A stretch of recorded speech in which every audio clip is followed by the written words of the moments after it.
नमस्कार दोस्तों। 1993 ये वो साल था जब इजराइल और पैलेस्टीन बहुत करीब आ गए थे एक दूसरे के एक पीसफुल सॉल्यूशन निकालने के। लेकिन क्या हुआ इसके बाद की हालत बद से बदतर होते चले गए और आज इनके बीच में एक युद्ध चलने लग रहा है। अगर हमें आज की क्राइसिस को गहराई से जानना है तो इतिहास को समझना बहुत जरूरी है। इसीलिए आज के वीडियो में आइए जानते हैं डिटेल में क्या रही है हिस्ट्री इन दोनों देशों के बीच, कैसे जन्म हुआ इजराइल देश का और कैसे शुरुआत हुई इजराइल पैलेस्टीन के बीच कॉन्फ्लिक्ट की। हमारी कहानी की शुरुआत आज से हजारों साल पहले होती है। आप लोगों ने यह तो सुना ही होगा दोस्तों कि कैसे हिटलर ने कितनी बुरी तरीके से ट्रीट किया था ज्यूज को। लेकिन क्या आप ये जानते हैं ज्यूज के खिलाफ हो रहे अत्याचार एक्चुअली में हजारों साल पुराने हैं। कहा जाता है कि जीसस क्राइस्ट का जन्म एक ज्यूइश फैमिली में हुआ था और कुछ क्रिश्चियंस मानते हैं कि कुछ ज्यूज जीसस क्राइस्ट को क्रूसिफाई करवाना चाहते थे। ये एक ऐसी विचारधारा थी, बिलीफ थी जो अगले कई सालों तक, दशकों तक, सेंचुरीज तक रह गई क्रिश्चियंस के बीच में। और जब क्रूसेड्स हुए आज से करीब 1000 साल पहले, तो वहां पर भारी संख्या में क्रिश्चियंस ने ज्यूस को मारा। उस जमाने में ज्यूस के खिलाफ बहुत सी झूठी अफवाहें फैलाई जाती थी कि कैसे क्रिश्चियन बच्चों का खून पी लेते हैं या फिर उनको रिलीजियस रिचुअल्स के लिए इस्तेमाल करते हैं।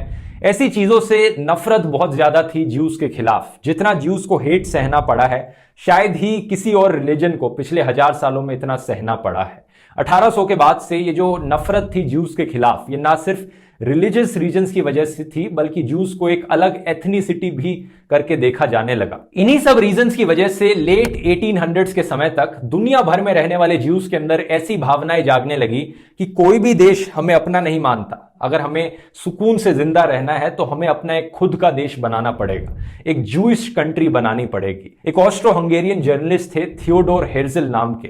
इन्होंने अपने 1896 के पैम्फलेट में एक नई पॉलिटिकल मूवमेंट की शुरुआत करी, ज़ायोनिज्म। इन्होंने कहा कि ज्यूस को अपनी एक सेपरेट कंट्री मिलनी चाहिए। उस समय के लिए यह आइडिया कोई नया आइडिया नहीं था। 1870 से ही कई ऐसी ऑर्गेनाइजेशंस थी जो अपने आप को लवर्स ऑफ जायन करके बुलाती थी, जो इस आइडिया को प्रोपोगेट करने लग रही थी। इन्हीं सब रीजंस की वजह से 1881 में पहली लार्ज स्केल माइग्रेशन देखने को मिली ज्यूस की पैलेस्टीन के एरिया में। ज्यूस ने जाकर पैलेस्टीन के एरियाज में कई परमानेंट सेटलमेंट्स बनाई और वहां जाकर रहने लग गए। अब पैलेस्टीन का एरिया ही क्यों चुना? क्योंकि ये ज्यूस के लिए काफी होली एरिया था। जेरूसलम ज्यूस के लिए सबसे होली प्लेस है। याद रखिए उस समय ना कोई इजराइल था, ना गाजा था, ना कोई वेस्ट बैंक था। ये सारा एरिया पैलेस्टीन था जो कि ऑटोमन एम्पायर के अंडर आता था। और ऑटोमन एम्पायर के अंदर क्रिश्चियंस, मुस्लिम्स और ज्यूज मोर और लेस एक दूसरे के साथ पीसफुली रहते थे। कोई इतना झगड़ा नहीं होता था। उसके पीछे एक रीजन ये हो सकता है कि ये जो जमीन थी, ज्यादातर जमीन खाली पड़ी थी, बहुत कम सेटलमेंट्स थी जमीन के अंदर, तो पॉपुलेशन भी बहुत कम थी इस एरिया की। अब हम फास्ट फॉरवर्ड करते हैं साल 1915 में। वर्ल्ड वॉर 1 चलने लग रही है। ब्रिटिश, फ्रेंच और अरब रेवोल्यूशनरीज ऑटोमन एम्पायर के खिलाफ जंग लड़ रहे हैं। ब्रिटिश यहां पर बड़ी चालाकी करते हैं। वो कहते हैं अरब रेवोल्यूशनरीज को कि तुम हमें सपोर्ट करो ऑटोमन एम्पायर को हराने में और हम तुम्हें पैलेस्टीन का एरिया दे देंगे। और अरब रेवोल्यूशनरीज लड़ाई कर रहे हैं एक यूनिफाइड अरब कंट्री बनाने के लिए। ये अरब रेवोल्यूशनरीज चाहते हैं कि सीरिया से लेकर यमन तक एक अरब देश बने। ब्रिटिश लोग सेम चीज प्रॉमिस करते हैं ज्यूस को कि हम तुम्हें तुम्हारा अपना अलग से ज्यूइश देश बनाने में मदद करेंगे पैलेस्टीन के पास। ऐसा क्यों करते हैं? ताकि वो अमेरिकन ज्यूस को अपीस कर सकें और अमेरिका की पॉलिटिक्स पर अपना इन्फ्लुएंस जमा सकें। लेकिन रियलिटी में ब्रिटिश ने फ्रेंच के साथ पीछे से एक सीक्रेट डील कर ली। जैसे ही ऑटोमन एम्पायर हारा वर्ल्ड वॉर 1 खत्म होने के बाद, तो जो मिडिल ईस्ट का एरिया था ब्रिटिश और फ्रेंच ने अपना आधा आधा डिवाइड कर लिया और पैलेस्टीन का रीजन ब्रिटिश ने पूरा अपने कंट्रोल में ले लिया। तो 1918 से लेकर 1948 तक पूरा पैलेस्टीन का एरिया ब्रिटिश राज के अंडर रहता है। इसी समय जर्मनी में हिटलर को पॉलिटिकल पावर मिलती है और ज्यूस को मिलियंस की संख्या में मारा जाता है, उनके खिलाफ जेनोसाइड होता है। हिटलर को क्यों पॉलिटिकल पावर मिलती है, इस पर मैंने एक अलग से वीडियो बनाया है, डिस्क्रिप्शन में लिंक डाल दूंगा, आप जाकर देख सकते हैं। पूरे हिटलर कंट्रोल्ड यूरोप से ज्यूस अपनी जान बचाकर अलग अलग देशों में भागते हैं। कुछ को अमेरिका में रेफ्यूज मिल जाती है, लेकिन इनमें से कई ज्यूज जाते हैं पैलेस्टीन में। ब्रिटिश पहले तो उन्हें अंदर आने देता है, लेकिन बाद में ब्रिटिश रोकता है उन्हें पैलेस्टीन में आने से, जिसकी वजह से एक इजरायली नेशनलिस्ट मूवमेंट की भी शुरुआत होती है पैलेस्टीन के अंदर। At the same time 1940s के आते आते पैलेस्टीन नेशनलिस्ट मूवमेंट की भी शुरुआत हो चुकी है और पैलेस्टीन लोग भी अपने देश की मांग करने लग रहे हैं। 1948 में ब्रिटिश राज अपने हाथ जोड़ लेता है और कहता है बस बहुत हुआ, और नहीं होता मुझसे, मैं निकलता हूं यहां से, तुम जूश लोग अपना एक जूश देश बना लो और तुम पैलेस्टीन लोग तुम भी अपना एक पैलेस्टीन देश बना लो। लेकिन मैं नहीं कर सकता, ये सब मुझसे नहीं होगा। ये रिस्पॉन्सिबिलिटी दी जाती है यूनाइटेड नेशंस को और ब्रिटिश लोग निकल लेते हैं पैलेस्टीन छोड़कर। यूनाइटेड नेशंस एक पार्टीशन प्लान बनाता है कि कितना एरिया पैलेस्टीन में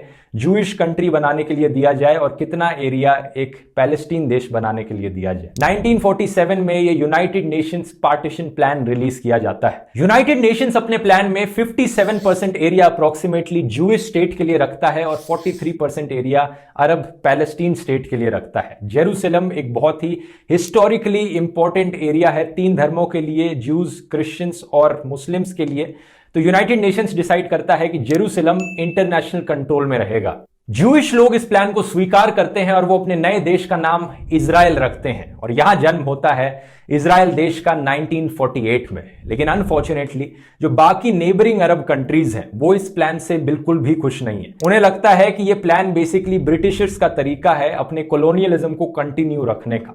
तो वो इजराइल के खिलाफ जंग छेड़ देते हैं। वो कहते हैं हम इजराइल को, ज्यूज को इतना सा भी पार्ट नहीं लेने देंगे। इस जंग को नाम दिया जाता है first Arab Israeli war of 1948 और ये अपने आप में बहुत ही ऐतिहासिक जंग है क्योंकि 5 से ज्यादा देश एक छोटे से नए देश के खिलाफ लड़ रहे हैं।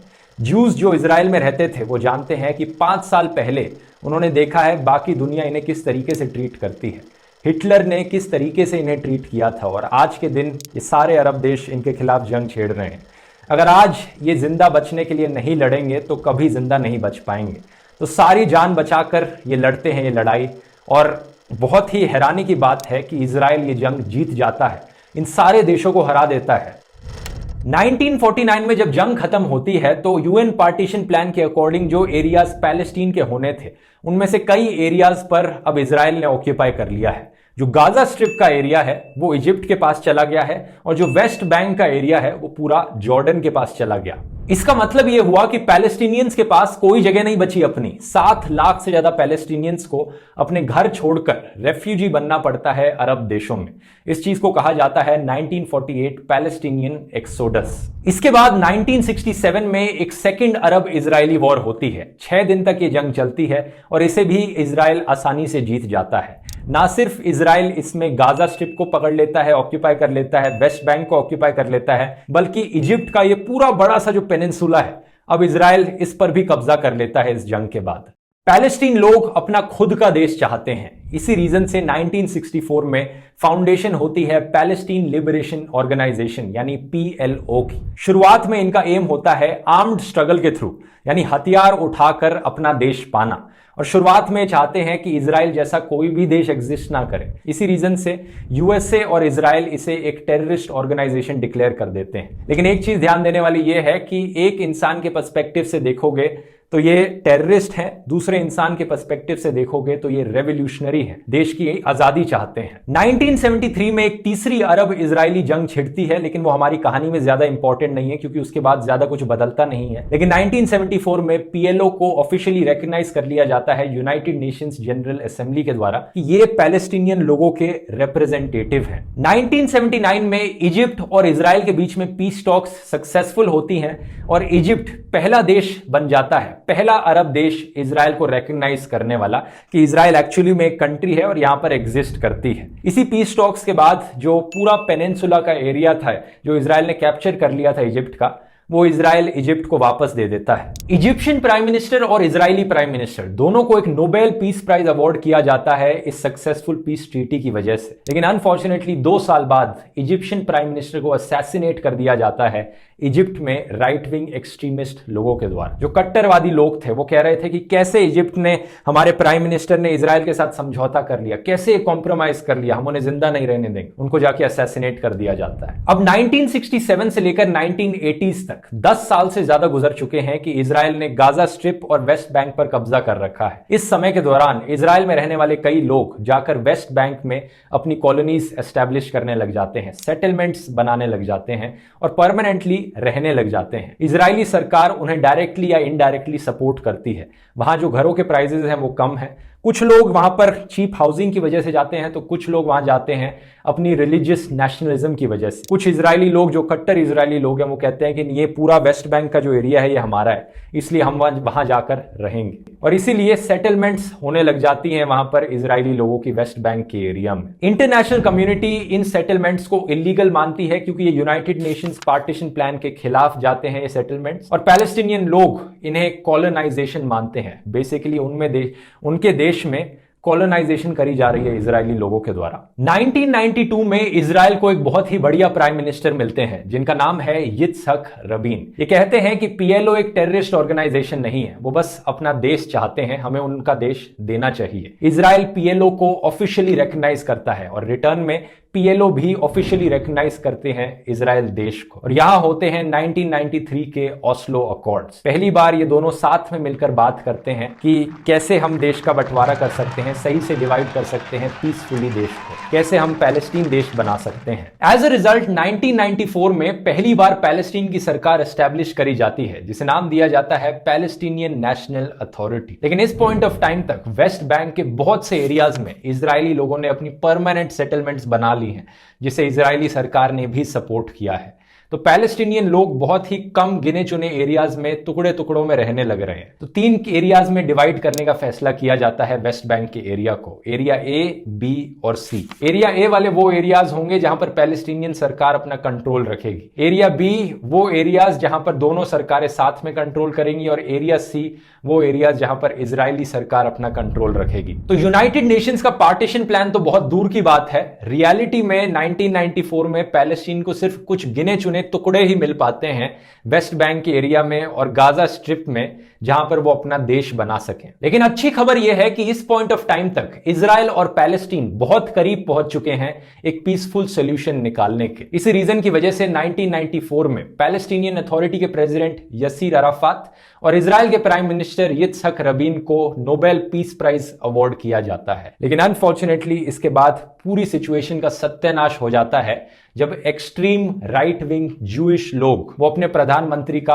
असैसिनेशन कर देते हैं। ठीक उसी तरह जिस तरह गोडसे ने गांधी जी को मारा था, क्योंकि गांधी जी हिंदू मुस्लिम के बीच में यूनिटी की बात करते थे। एक जूइश एक्सट्रीमिस्ट ने पॉइंट ब्लैंक रेंज पे आकर पिस्टल से 3 गोलियां मार दी इजरायली प्राइम मिनिस्टर को 1995 में, क्योंकि ये कट्टरवादी जूइश लोग कहते थे कि कैसे पैलेस्टीन के साथ कॉम्प्रोमाइज कर सकते हो, इतनी सी भी जमीन क्यों दे रहे हो उनको, हम तो पूरा का पूरा पैलेस्टीन इजराइल के अंदर बनाना चाहते हैं। और इन्हीं कट्टरवादी लोगों की वजह से हालत बिगड़ती चली गई आगे। इसी इंसिडेंट से करीब 5-6 साल पहले पैलेस्टीन में कुछ इस्लामिक कट्टरवादी लोग साथ में मिलकर आते हैं और हमास ग्रुप को बनाते हैं। ये हमास ग्रुप कहता है कि ये पीएलओ वाले लोग ज्यादा ही सेक्युलर बन रहे हैं, ये बहुत कॉम्प्रोमाइज कर रहे हैं इजराइल के साथ, लेकिन रियलिटी में हम लोग इजराइल को नक्शे से मिटाना चाहते हैं। तो हम कट्टरवादी लोग अपनी एक नई ऑर्गेनाइजेशन बनाएंगे जो एक्चुअली में फाइट करेगी इजराइल को मिटाने के लिए, और यहां हमास ग्रुप की फॉर्मेशन होती है। ऑब्वियसली जब पीस ट्रीटी होती है 1994 के अराउंड पैलेस्टीन और इजराइल के बीच में, एक तो ज्यूइश कट्टरवादी लोग इससे अपने प्रधानमंत्री से काफी नफरत करते हैं, दूसरी तरफ हमास वाले लोग भी पीएलओ से नफरत करने लग जाते हैं कि क्यों इन्होंने कॉम्प्रोमाइज किया इजराइल के साथ जाकर। हमास ग्रुप ना सिर्फ 1996 की पैलेस्टीनियन इलेक्शंस को बॉयकॉट करता है बल्कि सुसाइड बॉम्बिंग्स भी करवाता है इजराइल में, जिसकी वजह से दोनों साइडों में एक्सट्रीम राइट विंग ग्रुप्स की डोमिनेंस बढ़ने लग जाती है, पोलराइजेशन बढ़ने लग जाती है। दोनों तरफ के लोग, इजरायली और पैलेस्टीनियन लोग, एक दूसरे से नफरत करने लगते हैं। कुछ नफरत तो पहले से ही थी, अब वो और भी ज्यादा बढ़ने लग जाती है 1995 के बाद से। 2002 के अराउंड वायलेंट प्रोटेस्ट देखने को मिलते हैं दोनों साइडों में, 100 से ज्यादा इजरायली और पैलेस्टीनियंस मारे जाते हैं एक दूसरे की तरफ, ग्राउंड पर क्लैशेस होते हैं, और अब इतने ज्यादा स्केप्टिकल हो चुके हैं ये लोग एक दूसरे को लेकर कि इजराइल अब अपनी सेटलमेंट्स में दीवारें बनाने लग जाता है। जो परमानेंट हाउसेस इनके सेटल्ड लोगों ने क्रिएट करे हैं वेस्ट बैंक में, उनके चारों तरफ सिक्योरिटी गार्ड्स डिप्लॉय कर दिए जाते हैं, चेक पॉइंट्स लगवा दिए जाते हैं, और पैलेस्टीनियन लोगों का रहना और भी मुश्किल होते जाता है। 2006 में हमास मिलिटेंट ग्रुप इलेक्शन लड़ता है पैलेस्टीन में और जीत जाता है। जो पीएलओ वाली पार्टी थी, फतह है उसका नाम, उसे हरा देता है, लेकिन काफी छोटे मार्जिन से 132 में से 74 सीट्स जीतता है। लेकिन इसके बाद 2007 में इन दोनों पॉलिटिकल पार्टीज के बीच में सिविल वॉर हो जाती है पैलेस्टीन के देश में। इंटरनली लोग लड़ने लग जाते हैं, जो इस पार्टी के सपोर्टर्स हैं और जो दूसरी पार्टी के सपोर्टर्स हैं। 2007 में इस जंग को बैटल ऑफ गाजा कहा जाता है और पैलेस्टीन देश दो हिस्सों में बंट जाता है। जो गाजा स्ट्रिप है वहां पर अब हमास का कंट्रोल बन जाता है और जो वेस्ट बैंक वाला एरिया है वहां पर फतेह और पीएलओ का रूल रहता है, जो कि एक्चुअली में नॉन वायलेंट हैं और एक एक्चुअल गवर्नमेंट की तरह वेस्ट बैंक पर रूल करते हैं। लेकिन आज के दिन गाजा स्ट्रिप पर जहां हमास का रूल है वो बेसिकली एक टेररिस्ट ग्रुप की तरह उस एरिया को ऑक्यूपाई करके रखते हैं। और जैसा मैंने पिछले वीडियो में बताया, जो लड़ाई देखने को मिलती है जहां से रॉकेट्स फेंके जाते हैं इजराइल की तरफ, वो गाजा स्ट्रिप वाला एरिया है, जबकि वेस्ट बैंक में जहां पीएलओ का कंट्रोल है वहां पर इस तरह का वायलेंस नहीं देखने को मिलता। तो ये सिचुएशन है आज के दिन की दोस्तों। इसमें कोई शक नहीं कि इजराइल वेस्ट बैंक के एरिया पर पिछले कई दशकों से कॉलोनाइजेशन करता रहा है, जिसकी वजह से क्लैशेस और ज्यादा बढ़ गए हैं। जो अभी रिसेंटली क्लैश हुआ जिसकी मैंने पिछले वीडियो में बात करी, वो इसी रीजन से हुआ क्योंकि इजराइल ऑक्यूपाई करने लग रहा है वेस्ट बैंक के एरियाज को। और जो इजराइल में भी कट्टरवादी लोग हैं वो कहते हैं कि नहीं, हमें पूरा का पूरा वेस्ट बैंक एरिया अपने लिए चाहिए, पूरा जेरूसलम अपने लिए चाहिए। और पैलेस्टीन में भी जो कट्टरवादी लोग हैं वो कहते हैं कि हम तो इजराइल को पूरी तरह से मिटाना चाहते हैं। सबसे बड़ा सवाल ये उठता है कि क्या सोल्यूशन निकल सकता है इस चीज का। आप पैलेस्टीन के नक्शे को देखो, वेस्ट बैंक में ये देश इतने टुकड़ों में मौजूद है कि आज के दिन इस देश को अलग सरकार दे भी दी जाए तो कैसे एग्जिस्ट कर पाएगा ये इतने छोटे छोटे टुकड़ों में। कुछ लोगों का मानना है कि यहां पर एक 2 स्टेट सॉल्यूशन अभी भी निकल सकता है कि 1967 के बेसिस पर एरिया को डिवाइड कर दिया जाए, इजराइल पैलेस्टीन के बेसिस पर। कुछ लोग कहते हैं कि नहीं, हमें यूनाइटेड नेशंस के पार्टीशन प्लान के अकॉर्डिंग जाना चाहिए और 1948 के अकॉर्डिंग इजराइल और पैलेस्टीन को एरिया देना चाहिए और एरिया उस तरह से डिवाइड करना चाहिए। लेकिन अगर ऐसा किया जाएगा तो सवाल सबसे बड़ा ये उठेगा, उन कॉलोनीज का क्या होगा जो इजराइल ने परमानेंट सेटलमेंट्स बना रखी हैं पैलेस्टीन के अंडर। ये एक्चुअली में प्रॉपर सोसाइटीज हैं जहां पर लोगों के घर हैं, स्कूल हैं, अस्पताल हैं, बड़ी बड़ी सड़कें बनी हैं यहां पर। इन एरियाज का क्या होगा अगर ऐसा होता है कि ये एरियाज पैलेस्टीन के पास चले जाएंगे। अब करीब लाखों में लोग रहते हैं जो वेस्ट बैंक की सेटलमेंट्स में हैं। यहां पर मैं आपसे पूछना चाहूंगा, आपको क्या लगता है दोस्तों, क्या सॉल्यूशन निकल सकता है इस क्राइसिस का, इस प्रॉब्लम का? किस तरह से दो देशों को डिवाइड किया जाए एक दूसरे के बीच में? नीचे कमेंट्स में लिखकर बताइए। उम्मीद करता हूं ये वीडियो आपको इंफॉर्मेटिव लगा होगा दोस्तों। अगर कोई लेसन आप इस वीडियो से लेना चाहते हैं तो वो ये होगा मेरी राय में कि कट्टरवादियों के खिलाफ अपनी आवाज उठाना बंद मत कीजिए। मिलते हैं अगले वीडियो में। धन्यवाद।